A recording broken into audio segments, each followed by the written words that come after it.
Gold trusted gold buyers మీరు తాకట్టు పెట్టిన బంగారాన్ని విడిపించి ఈ రోజు ఉన్న మార్కెట్ ధరకు కొనబడను.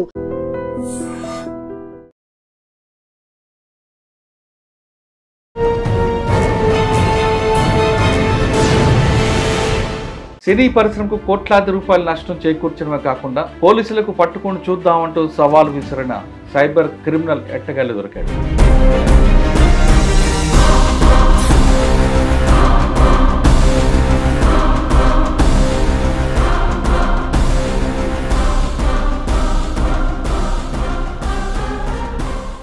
పట్టుకుంది ఒక మంచి investigation officer, cyber expert S Naresh Kumar గారు.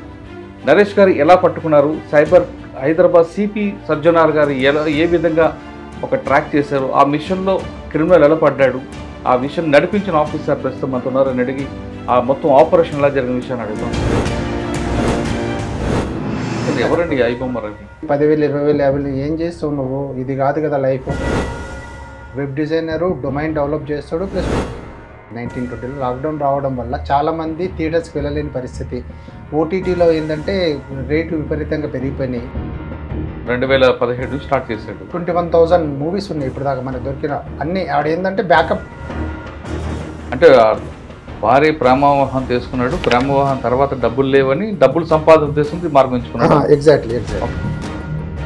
విశాఖపట్నంలో పుట్టాడు, హైదరాబాద్లో క్రైమ్ చేశాడు కదా, మరి వేరే దేశం ఎందుకు వెళ్ళిపోయాడు? దొరకకుండా ఉండాలి అంటే మనం ఇండియా నుంచి కాకుండా సమ్వేర్ ఎక్కడో దీన్ని ఎస్టాబ్లిష్ చేయాలనేది అదొక డిసైడ్ అయిపోయి పోలీసులకు ఎందుకండి ఛాలెంజ్ చేశాడు? వాడు ఏ ధైర్యంతో చేశాడు? నా ఐడెంటిటీ ఎక్కడా లేదు. మరి మీరు వెళ్ళి ఆయన ఉంటున్న ఇంటికి తలుపులా కొట్టారు.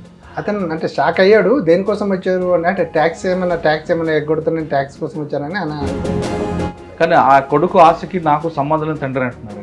లవ్ మ్యారేజ్ చేసుకున్నాడు, తండ్రి మాట వినకుండా. సాధారణంగా సినిమా అనేది థియేటర్కి వెళ్తే ఒక 500 రూపాయలు. నేను ఓటీటీ చూస్తే వీళ్ళంటే రేట్లు పెరిగాయి. నేను ఇవి చూసుకుంటా, నా ఫోన్లో నేను చూస్తా, నాకేంటి నష్టం అని ప్రశ్నించే సామాన్యుడికి మీరు ఇచ్చే సమాధానం? వాడు ఛాలెంజ్లో కూడా క్లియర్గా మెన్షన్ చేసినాడు, 5 కోట్ల మంది డేటా నా దగ్గర ఉంది.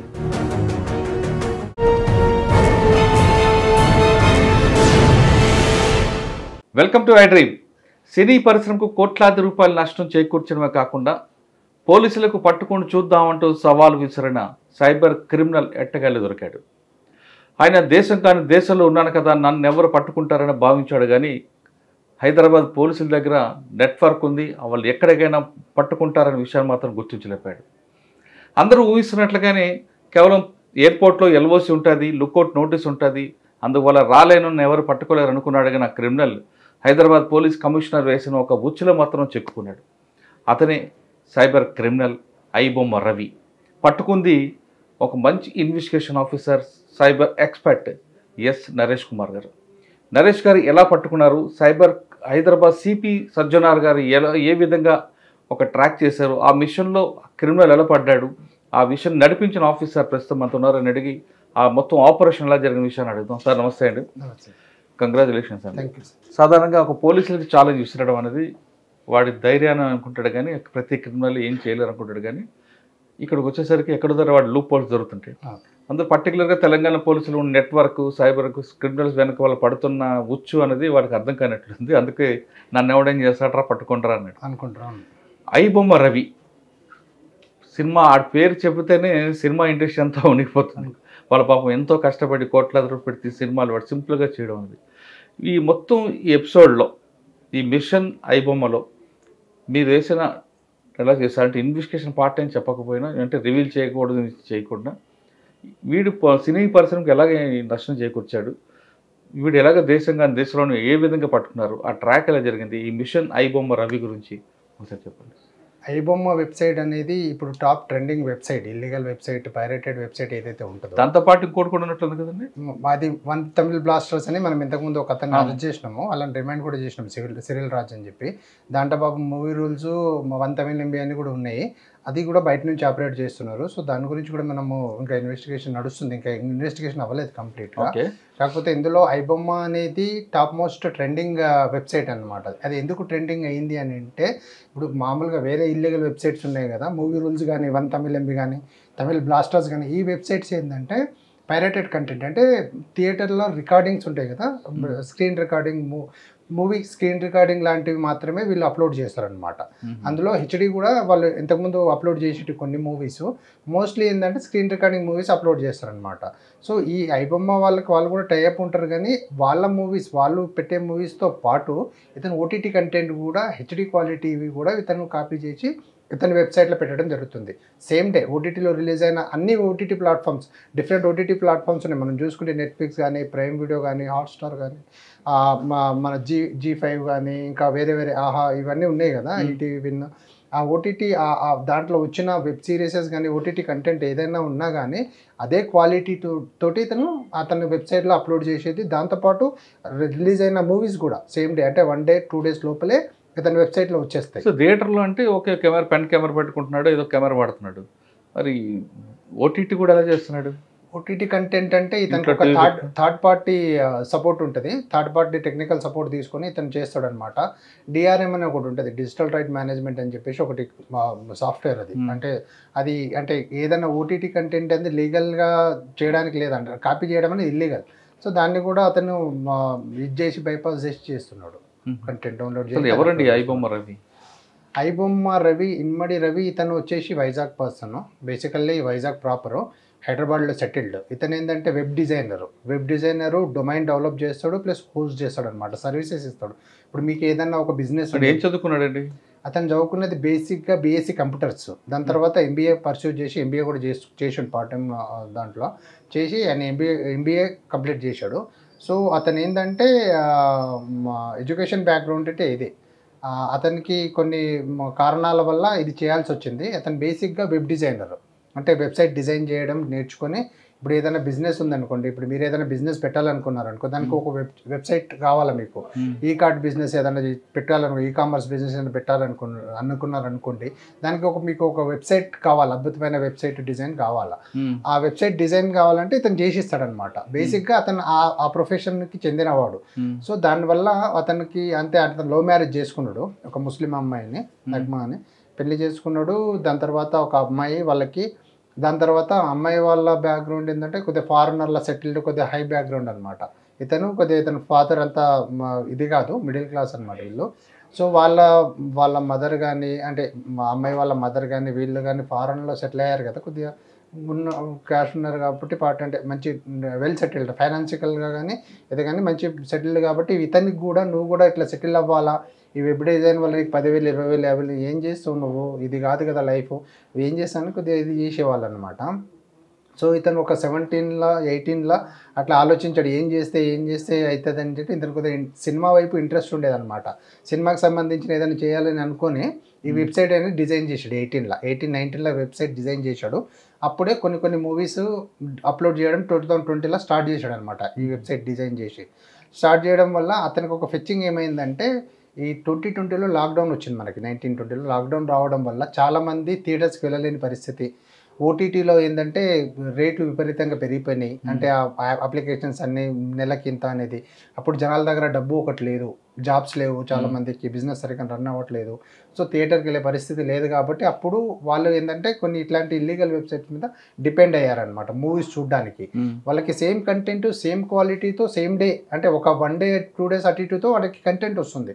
సో ఆ వెబ్సైట్ అనేది అప్పుడు చాలామంది వీక్షించడం వల్ల ఏంటంటే అది డ్రాస్టికల్గా డెవలప్ అయిపోయింది వెబ్సైట్. చాలా కంటెంట్ వానికి అప్రోచ్ అయ్యారు, గేమింగ్ అండ్ బెట్టింగ్ వాళ్ళు అప్రోచ్ అయ్యి నీ వెబ్సైట్లో ఎంత ట్రాఫిక్ ఫ్లో అవుతుంది కదా, ట్రాఫిక్ మానిటరింగ్ అంటే మనం ఇప్పుడు ఎంతమంది చూస్తారో దాన్ని బట్టి వాళ్ళకి ట్రాఫిక్ అనేది పెరుగుతుంది అన్నమాట. దాన్ని బట్టి వీళ్ళు ఏంటంటే వానికి అప్రోచ్ అయ్యి, గేమింగ్ అండ్ బెట్టింగ్ అప్లికేషన్ వాళ్ళు అప్రోచ్ అయ్యి, మేము మంత్లీ నీకు ఇంత పే చేస్తామో మా యాడ్స్ కూడా దాంట్లో రన్ చేసేటట్టు చూడు ఓటీటీ కంటెంట్లో కూడా అంటే వాడు దానికి ఒక అగ్రిమెంట్ చేసుకుని వాడు స్టార్ట్ చేయడం జరుగుతుంది. వానికి ఒకటి మంత్లీ ఇంత ఫండ్ అనేది వానికి జనరేట్ అవుతుంది అనమాట ఆ వెబ్సైట్ వల్ల. ఎంత వచ్చిందండి వానికి? Approximately 15 to 20 lakhs monthly వచ్చేదన్నమాట.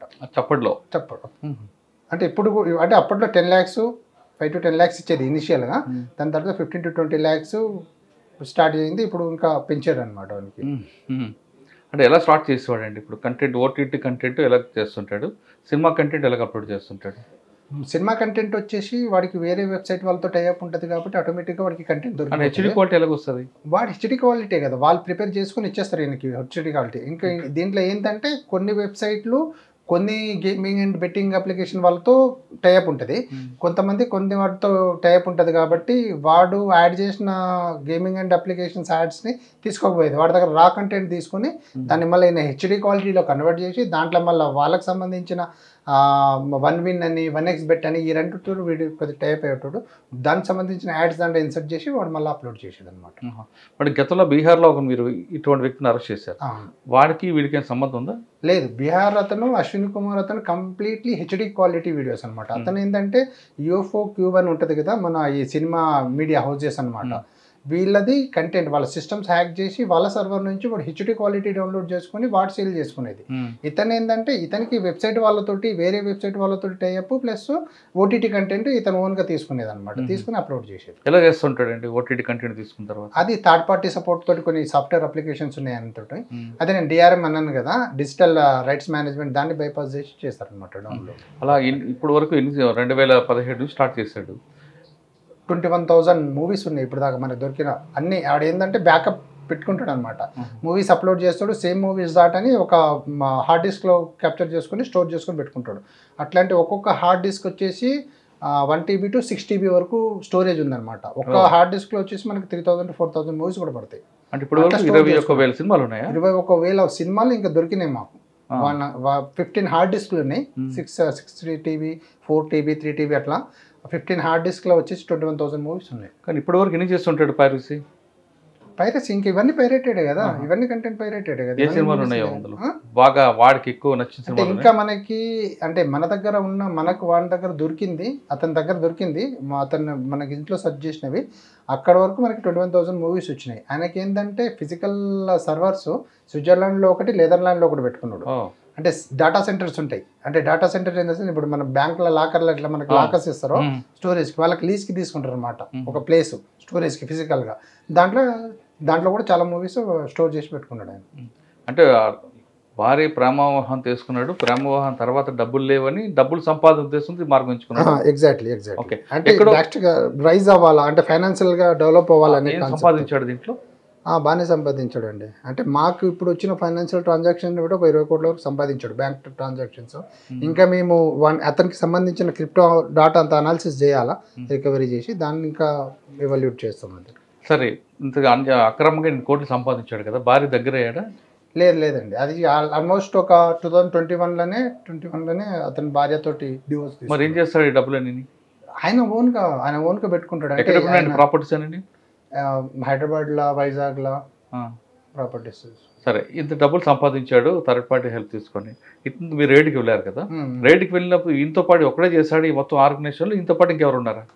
ఇప్పుడు యాజ్ పర్ నో అతను ఒక్కడే. అంటే దీంట్లో ఏంటంటే సార్, దీంట్లో ఏంటంటే వెబ్సైట్ అతను బేసిక్గా వెబ్సైట్ డిజైనర్ కాబట్టి ఐబొమ్మ వెబ్సైట్ని తను ఓన్గా డిజైన్ చేసుకున్నాడు. దాన్ని డొమైన్ని సమ్వేర్ హోస్ట్ చేసుకున్నాడు. ఏది మన ఎంజిలా అని చెప్పేసి ఒక దాంట్లో హోస్ట్ చేశాడు, service providers domain service provider దాంట్లో హోస్ట్ చేశాడు. మళ్ళీ డాటా బ్యాకప్ ఇతనే చేస్తాడు, ఫైల్స్ అప్లోడ్ ఇతనే చేస్తాడు. ఫైల్ అప్లోడ్ కూడా FTP అని ఒకటి ఫైల్ ట్రాన్స్ఫర్ ప్రోటోకాల్ అని ఒకటి ఉంటుంది, దాని త్రూ అతను అంటే మనకి దాంట్లో అప్లోడ్ చేసి ఆటోమేటిక్గా అది వెబ్సైట్లోకి వచ్చేస్తుంది అనమాట. అంతే, ఇంకా ఆన్లైన్ మొత్తం ఓన్లీ డాటా స్టోరేజ్ మాత్రమే, ఫిజికల్ స్టోరేజ్ పెట్టుకున్నాడు. ఇంతో పాటు ఎవరు ఉన్నారండి? ఇతన్ని ఇంకా ఫారెన్లో ఇతనికి పార్ట్నర్స్ ఉంటారు, అంటే ఇతని కింద చేసే వాళ్ళు ఉంటారు. బట్ ఇంకా ఇతను మాత్రం హోల్ అండ్ సోల్. ఇక్కడ హైదరాబాద్లో ఇతను ఒకటే. ఇతనితో పాటు మరో 2 అరెస్ట్ చేశారు. అతను ఏంటంటే ఒకతను సుశల్ల ప్రశాంత్ అనేది ఇతను వెబ్సైట్ డిజైన్ చేసినప్పుడు సిమ్ సప్లై చేశాడు. అతని పేరు మీద సిమ్స్ ఉన్నాయి అనమాట, ఇతని పేరు మీద కాకుండా వేరే వాళ్ళ పేరు మీద సిమ్ తీసుకుని దాన్ని వాళ్ళకి ఇచ్చాడు అనమాట రిజిస్ట్రేషన్. ఇంకో అతను దానికి కొద్దిగా టెక్నికల్గా సపోర్ట్ చేశాడు అనమాట. అంటే మిర్రర్ వెబ్సైట్లో క్రియేట్ చేయడం, దానివల్ల కూడా ట్రాఫిక్ జనరేట్ చేసుకోవడం, టెక్నికల్గా సపోర్ట్ చేశాడు. సరే, విశాఖపట్నంలో పుట్టాడు, హైదరాబాద్లో క్రైమ్ చేశాడు కదా, మరి వేరే దేశం ఎందుకు వెళ్ళిపోయాడు? అతను ఏంటంటే ఎప్పుడైతే ఇతనికి 2020లో ఎప్పుడైతే మనకి లాక్డౌన్ వచ్చిన తర్వాత అతనిది వెబ్సైట్ ఎప్పుడైతే రీచ్ అయిందో, హైయెస్ట్ డెవలప్ అయిందో, దాని తర్వాత ఏంటంటే దాన్ని కంప్లీట్గా డెవలప్ చేయాలని ఆయన అనుకున్నాడు. మళ్ళీ ఇండియాలో ఉంటే పైరేటెడ్ కదా, పైరేటెడ్ మూవీస్ కదా, ఇది ఇల్లీగల్ కదా ఇండియాలో. సో అతను ఏమనుకున్నాడంటే దొరకకుండా ఉండాలి అంటే మనం ఇండియా నుంచి కాకుండా సమ్వేర్ ఎక్కడో దీన్ని ఎస్టాబ్లిష్ చేయాలనేది అదొక డిసైడ్ అయిపోయి 2022లో ఏం చేసాడంటే ఇండియన్ పాస్పోర్ట్ని రినౌన్స్ చేసేసినాడు అనమాట. సబ్మిట్ చేసేసి అక్కడ ఇది మన సెంట్ కిట్స్ అంటే కెరేబియన్ కంట్రీ దీవి ఐలాండ్లో సెంట్ కిట్స్ అనేది ఆ కంట్రీది పాస్పోర్ట్ తీసుకున్నాడు. అంటే అక్కడ పాస్పోర్ట్ తీసుకుని అక్కడ సిటిజన్ అంటే అక్కడ సిటిజన్షిప్ తీసుకున్నాడు అండ్ ఇండియా రిటర్న్ చేస్తాడు. రిటర్న్ చేసి అక్కడ ఉండి ఇదంతా 22 నుంచి ఇంకా అక్కడ సిటిజన్, అతను ఇండియా సిటిజన్ కాదు, ఇండియన్ సిటిజన్ కాదు, నో మోర్ ఇండియన్ సిటిజన్. అక్కడ మళ్ళీ అతను ఏంటంటే డిఫరెంట్ కంట్రీస్ తిరుగుతాడు. అతను ట్రావెలింగ్ ఇష్టం అనమాట. యుఎస్, మలేషియా, థాయిలాండ్ అన్ని అంటే డిఫరెంట్ కంట్రీస్, చాలా కంట్రీస్ తిరిగాడు అనమాట. దుబాయ్ అక్కడ చాలా కంట్రీస్ తిరిగాడు.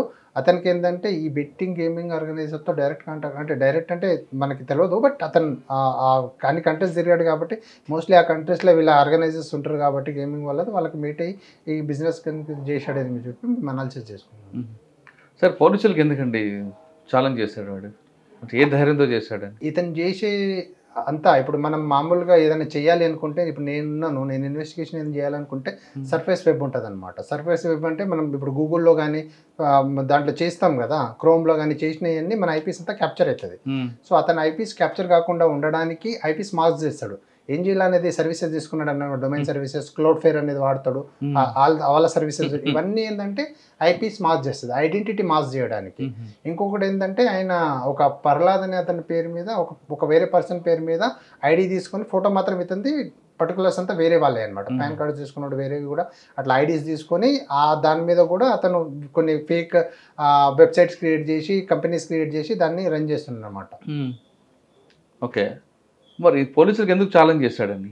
ఛాలెంజ్ అంటే ఇదే, ఇంకా నేను చేస్తుంది కంప్లీట్గా 2022లో అతను అక్కడ సిటిజన్ అయిపోయాడు కదా, ఇండియాకి నో వే కన్సర్న్, అతను అసలు అక్కడ నుంచి రావాలని అనుకోలేదు, బట్ కొన్ని అనివార్య కాలంలో కూడా రావాల్సి వచ్చింది. సో అతను ఏంటంటే కంప్లీట్లీ నేను ఇక్కడ ఉండట్లేదు ఇండియాలో ఒకటి, సెకండ్ ఏంటంటే నా ఐడెంటిటీ ఎక్కడ లేదు. ఇప్పుడు మనకి అతను తీసుకున్న సర్వీసెస్ అంతా ఫారెన్, ఇండియా సర్వీసెస్ కావు. ఇప్పుడు క్లౌడ్ ఫేర్ కానీ, ఇప్పుడు పోర్క్బన్ అనేది ఒక రిజిస్ట్రేషన్ అంటే డొమైన్ రిజిస్ట్రేషన్ తీసుకున్నాడు పోర్క్బన్, అది కూడా యూఎస్దే. ప్లస్ డేటా సెంటర్స్ కూడా అంటే ఫిజికల్ సర్వర్స్ కూడా యూఎస్లోనే ఉన్నాయి, అతను కూడా యూఎస్లో ఉంటాయి. ఇక్కడ ఏమీ లేదు కాబట్టి నన్ను ఎవరు పట్టుకోలేరు. అండ్ ఫేక్ ఐడీస్ తీసుకున్నాడు కదా, వాళ్ళ పేరు మీద తీసుకున్నాడు, ఐడి కార్డ్స్ కూడా వాళ్ళతోటి చేశాడు కాబట్టి నన్ను పట్టుకోలేరు అన్న ఒక దాంట్లో ఆయన ఉన్నాడు కాబట్టి ఛాలెంజ్ చేశాడు. ఓకే, అంటే ఐ బొమ్మ చేస్తున్న విషయం వాడికి ఎలా తెలిసింది, మనకి ఎలా తెలిసింది? ఫస్ట్ పోలీస్కి ఎలా తెలిసింది? వాడి కోసం తిరుగుతున్నారనే విషయం వాడికి ఎలా తెలిసింది? ఇనీషియల్గా అంటే వాడి కోసం తిరుగుతున్నాం అనేది వాడికి తెలియదు, బట్ అతను ఏంటంటే ఇదంతా జరిగిన తర్వాత నన్ను కూడా పట్టుకుంటారు అనేది అతనికి ఒకటి అయింది.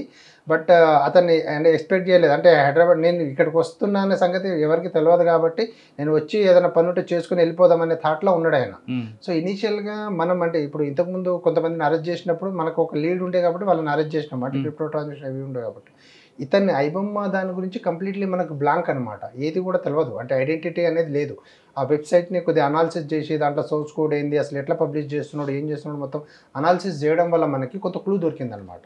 అతనిది అంటే ఇతను ఏం చేస్తారంటే ఒక వెబ్సైట్ నుంచి యాడ్స్ అంటాడు. ఇప్పుడు గూగుల్ ఏం చేస్తుంది అంటే ఇల్లీగల్ పైరేటెడ్ వెబ్సైట్ దానికి ట్రాఫికింగ్ మానిటర్ చేయదు, దానికి ఆయన ఫండ్స్ ఇవ్వరు. సో అతను ఒక ఫేక్ కంపెనీస్ పెట్టుకున్నాడు అనమాట, ఇయర్ ఇన్ఫోటెక్ అని చెప్పేసి, గిటింగ్ అప్ అని చెప్పేసి కొన్ని ఫేక్ కంపెనీస్ రిజిస్టర్ చేసుకొని అడ్వర్టైజ్మెంట్ త్రూ ఈ ట్రేడింగ్.com కొన్ని అడ్వర్టైజ్మెంట్ కంపెనీస్ పెట్టుకొని ఈ ఐబొమ్మ ట్రాఫిక్ని అక్కడికి డైవర్ట్ చేసి అట్లా ఫండింగ్ ఎర్న్ చేస్తున్నాడు అనమాట. ఆ విషయం తెలిసి నన్ను పట్టుకుంటారని ముందే ఊహించాడా? లేదు, అక్కడ డాటా ఇక్కడ లేదు కదా. సో అంటే మనం టెక్నికల్గా హైదరాబాద్ పోలీసులు, తెలంగాణ పోలీసులు టెక్నికల్గా సౌండ్ ఉన్నారు కాబట్టి అతనికి అంటే నన్ను ఎప్పుడో ఒకసారి ట్రాక్ చేస్తారు, ఇంత తొందరగా చేస్తారని అనుకోలేదు, బట్ ఎప్పుడోకసారి ట్రాక్ చేసిన పట్టుకుంటారు అనేది అయితే ఆయనకు ఉంది, ఆయనకు అది అయితే ఉంది. ఆయన పట్టుకున్న తర్వాత కూడా అతనికి అది తెలిసిందా? ఓకే, పట్టుకోలేరు అని ఛాలెంజ్ చేశాడు.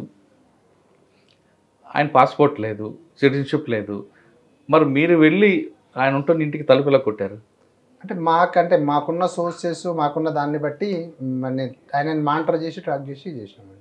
వీళ్ళకి తలుపు కొడితే ఏమన్నాడండి? తీయలేదు, చాలాసేపు వరకు తీయలేదు.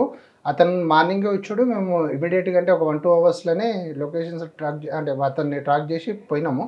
పోయిన తర్వాత తలుపు కొడితే అతనికి ఒక సెన్స్ అయినట్టుంది, చాలాసేపు తలుపు తెలియలేదు, ఆ లోపల కూడా డేటా అంతా వాపప్ చేశాడు.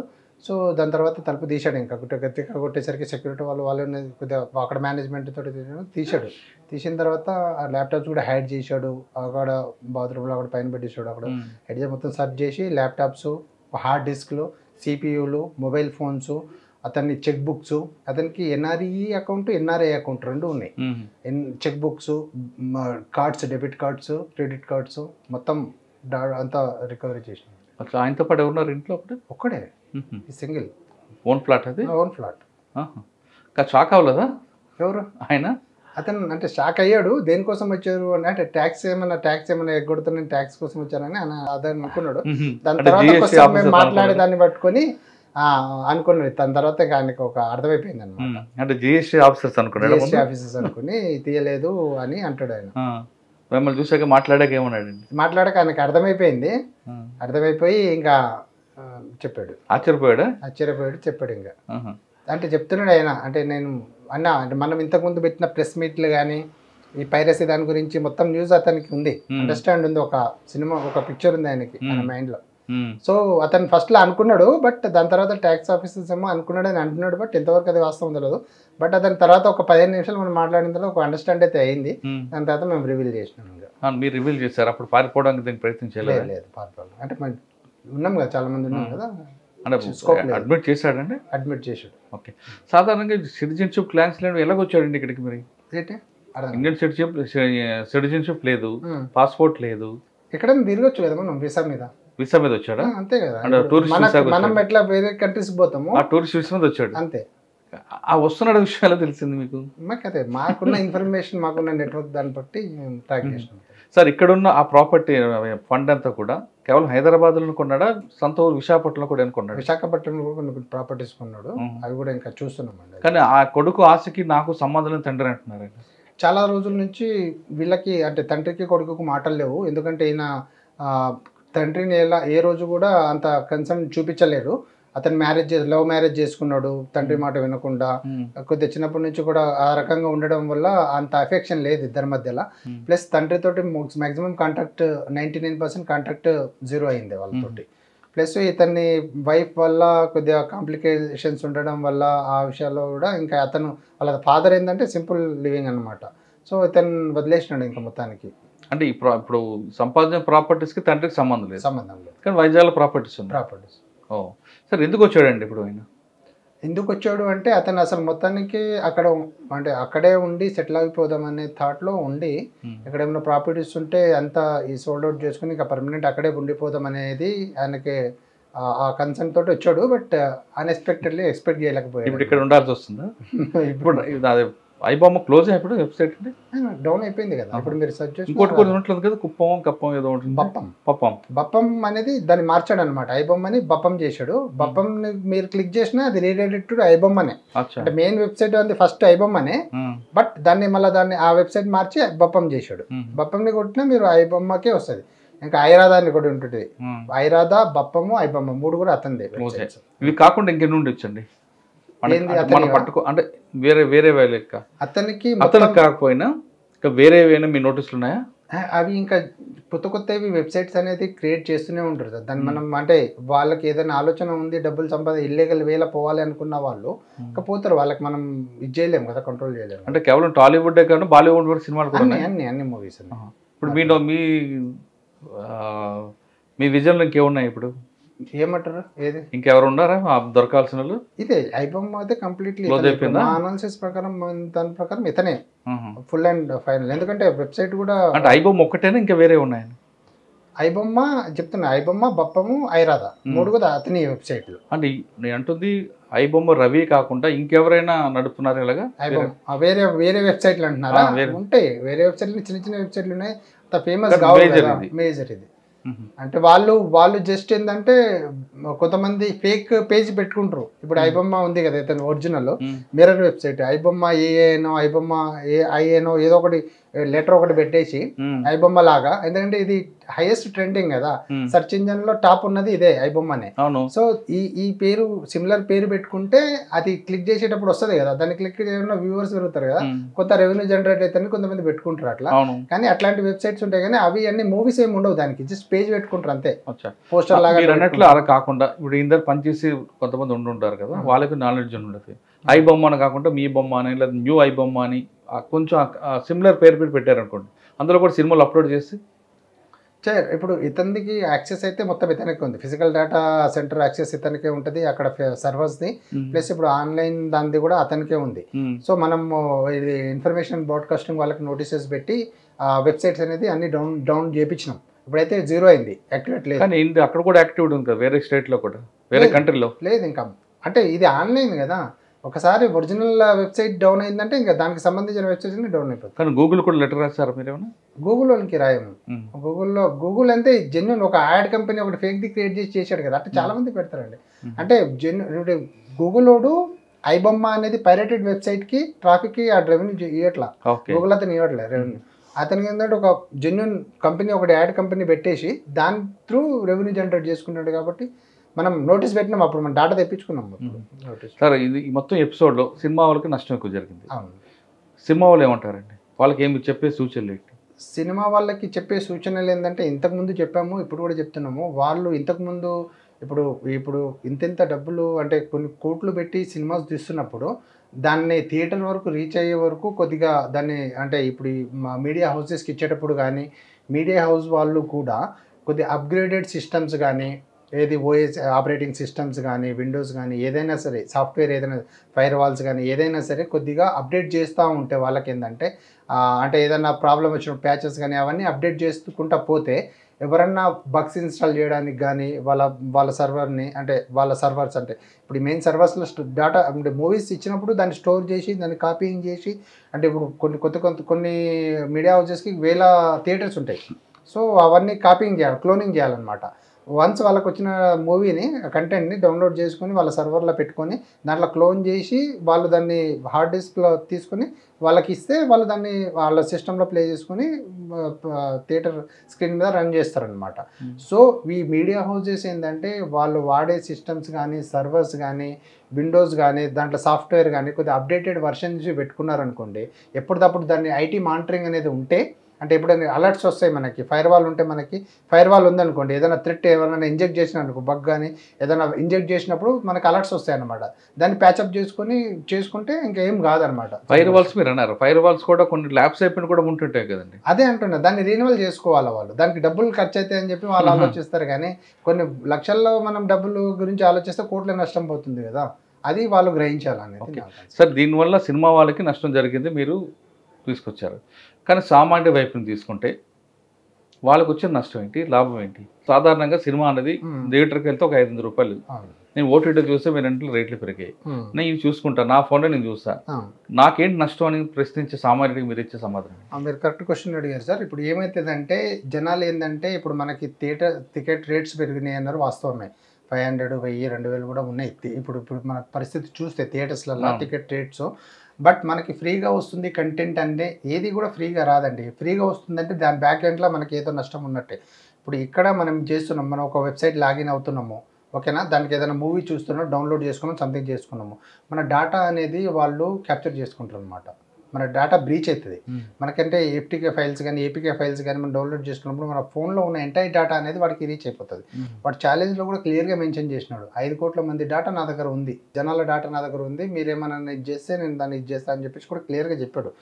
సో ఆ ప్రాబ్లం 100% ఉంటుంది. దానివల్ల ఏంటంటే ఇప్పుడు మీరున్నారు, సపోజ్ మీరు ఉన్నారనుకోండి, మీరు ఒక వెబ్సైట్కి ఈ ఐబొమ్మ వెబ్సైట్కి వెళ్ళి మూవీ డౌన్లోడ్ చేసుకుని మూవీ వ్యూ చేస్తున్నారు, మధ్యలో మీకు యాడ్స్ వస్తున్నాయి, ఏది గేమింగ్ యాడ్స్. మనం క్లిక్ చేసినాం, సమ్వేర్ క్లిక్ చేసినప్పుడు దానికి ఏమవుతుందంటే మనం ఒక దాంట్లో చూస్తున్నప్పుడు ఇప్పుడు వాళ్ళ కంటెంట్ కదా అది, వాళ్ళ లింక్లో వాళ్ళు ఏమైనా పెట్టుకోవచ్చు, మలిసియస్ లింక్ ఏదైనా పెట్టుకోవచ్చు. సో క్లిక్ చేసినప్పుడు మన ఫోన్లో ఉన్న డేటా మొత్తం క్యాప్చర్ అవుతుంది మన దగ్గర. దాన్ని వాడు ఏం చేస్తారంటే ఇప్పుడు మన సైబర్ ఫ్రాడ్స్లో మీకు తెలుసు, డిజిటల్ అరెస్ట్ కానీ, investment fraud, trading fraud, OTP fraud, different type of fraud జరుగుతున్నాయి కదా. ఈ డేటా అనేది మన దగ్గర పోతుంది. ఆ డేటాని డాక్యుమెంట్లో వేరే వాళ్ళకి అమ్ముకుంటున్నాడు కదా, వాడికి ఆ రకంగా కూడా రెవెన్యూ జనరేట్ అవుతుంది. సో మనం ఫ్రీగా చూస్తున్నాము, బట్ మన కంటెంట్ అంతా అక్కడ లీక్ అవుతుంది కదా. సో దానివల్ల మనం ఒక డిజిటల్ అరెస్ట్ దాంట్లో ఇన్వాల్వ్ అవుతున్నాము అన్నెసెసరీగా. అవన్నీ కాన్సిక్వెన్సెస్ మనం ఫేస్ చేయాల్సి వస్తాయి కదా, లీగల్ కాన్సిక్వెన్స్. ఇది అర్థం చేసుకోవట్లేదు జనాలు. ఫ్రీగా వస్తుంది చూస్తున్నారు కానీ దాని వెనకాల మీరు చాలా నష్టపోతారు, అది గ్రహించాలనేది మా కాన్సెప్ట్. ఓకే సార్, ఫైనల్గా చెప్పండి, పబ్లిక్కి చెప్పారు మీరు. అదే కాకుండా సార్ ఇప్పుడు దీనివల్ల వాళ్ళ డేటా బ్రీచ్ అవ్వడమే కాకుండా గేమింగ్ అండ్ బెట్టింగ్ దానికి చాలా మంది అడిక్ట్ అయిపోతుంటారు. దాంట్లో గేమ్లో మనకి మీరు చూసుంటారు add, gaming and betting applications add చూస్తే మీరు ఒక 10,000 పెడితే ₹1,00,000 మీరు ఎర్న్ చేసుకోవచ్చు విత్ ఇన్ మినిట్స్లో, 5 minutes 10 minutesలో మీరు ఇన్వెస్ట్ చేయండి, మీరు ఎర్న్ చేయండి అనేది చూస్తుంటారు. చాలా మంది దగ్గర డబ్బులు అంటే వేరే వాళ్ళ దగ్గర క్రెడిట్ తీసుకోనో దాంట్లో ఇన్వెస్ట్ చేస్తారనమాట. అది మనకు డబ్బులు లేవు కదా, జాబ్ లేదు కదా, అంటే దీన్ని అడిషనల్ ఇన్కమ్ కింద కూడా మనం చేసుకోవచ్చు కదా, సంపాదించుకోవాలి, అందరికీ సంపాదించుకునే ఆశ ఉంటుంది కదా. సో అది చూసి యాడ్ చూసి వాడికి ఒక డిజైర్ ఒకటి కలుగుతుంది అనమాట. సో వాడు దాంట్లో ఇన్వెస్ట్మెంట్ చేయడం స్టార్ట్ చేస్తాడు. 100 ఒక 5 లక్షలు 10 లక్షలు దాచుకుంటాడు, అవి దాంట్లో ఇన్వెస్ట్ చేసేస్తాడు.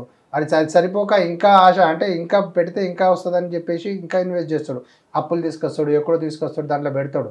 లాస్ట్కి ఫైనల్గా నేను మోసపోయినని తెలిసి సూసైడ్ చేసుకున్నాను. ఇది కూడా జరుగుతుంది.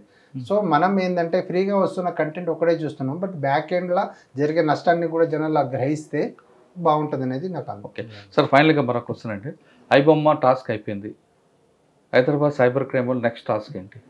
నెక్స్ట్ టాస్క్ ఏంటంటే ఇప్పుడు ఐబొమ్మ అనే కాదు, మిగతా అన్ని వెబ్సైట్లు కూడా మేము అనాలిసిస్ చేస్తున్నాము.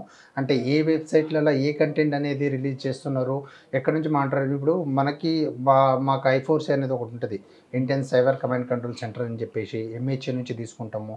ఇండియా బ్రాడ్కాస్టింగ్ వాళ్ళ దగ్గర నుంచి కూడా చాలా డేటా తీసుకొని మనకి ఈ వెబ్సైట్స్కి ప్రతిదీ కూడా మేము ఏదైనా ఇల్లీగల్ వెబ్సైట్ ఫౌండ్ అయిందనుకోండి ఇమ్మడే వాళ్ళకి నోటీస్ ఇస్తాం, టేక్ డౌన్కి. మళ్ళీ ఇన్ఫర్మేషన్ కోసము డిఫరెంట్ ప్లాట్ఫామ్స్కి మనం నోటీసులు పెట్టి డేటా తీసుకుంటాము, అనాలిసిస్ చేస్తాము. టైం బీయింగ్ వీళ్ళంటే టాప్ ట్రెండింగ్లో వీళ్ళని పట్టుకున్నాము. టైం బీయింగ్ వేరే వాళ్ళే కూడా అనాలిసిస్ చేస్తున్నాము, వాళ్ళని కూడా పట్టుకుంటాం 100%. ఇట్లా ఇల్లీగల్ వెబ్సైట్ ఎవరైనా ఆలోచన వచ్చినా, క్రియేట్ చేయాలనుకున్నా, దాన్ని డెవలప్ చేసి పైరేటెడ్ కంటెంట్ పెట్టి దాన్ని గేమింగ్ అండ్ బెట్టింగ్ అప్లికేషన్స్ యాడ్స్ని ప్రమోట్ చేయాలనుకుంటే మాత్రం వాళ్ళకి ఖచ్చితంగా ఎప్పటికోసారి పట్టుకుంటాము. అది చేయకుండా ఉంటే వాళ్ళకి బెటర్ అనేది మా. ఓకే, ఫ్రీగా వస్తుంది కదా అని సినిమా చూస్తే సినిమా కాదు, మీకున్న వ్యక్తిగత వివరాలు కూడా సైబర్ క్రిమినల్స్కి వెళ్తాయి అంటున్నారు నరేష్ గారు. మీరు ఖచ్చితంగా సినిమా కోసం సినిమా చూడండి, థియేటర్కి వెళ్ళండి, కానీ ఫ్రీగా వచ్చిన సినిమాలు చూస్తే మాత్రం మీ వ్యక్తిగత వివరాలు వెళ్తాయి, మీ నెట్ కూడా పూర్తిగా డౌన్ అవుతుంది, మీకు సంబంధించిన అన్నీ కూడా సైబర్ ఫ్రాడ్కి వెళ్తాయి. కాబట్టి ఖచ్చితంగా మీరు అటువంటి విషయాలు ప్రోత్సహించేదంటూ నరేష్ గారు చెప్తున్నారు. అంతేకాకుండా ఐబొమ్మే కాదు, ఇకపై ఇంకొన్ని ఏ బొమ్మ మీద కూడా మా ఫోకస్ ఉంది, ఇటువంటి ఈ తరహా నేరాలకు ఎవరు పాల్పడినా హైదరాబాద్ పోలీసులు ఖచ్చితంగా వాళ్ళ మీద ఫోకస్ ఉంటుందంటూ హెచ్చరిస్తున్నారు. ఇది ఐబొమ్మ అరెస్ట్ వెనక ఉన్న టాస్క్పై ఇన్వెస్టిగేషన్ ఆఫీసర్ నరేష్ గారితో ఈరోజు ఉంటారు. వచ్చే వారం మరొక విషయంతో మళ్ళీ కలుద్దాం. అంతవరకు థ్యాంక్ యూ అండి, thank you very much, all the best. ఇంకా కంటిన్యూ ఇలాగే చేయండి. మెయిన్ ఏంటంటే సైబర్ ఫ్రాడ్ మీద ఎక్కువగా మీరు ఫోకస్ చేయండి. చాలా ఫేమస్ అయిపోయినావు.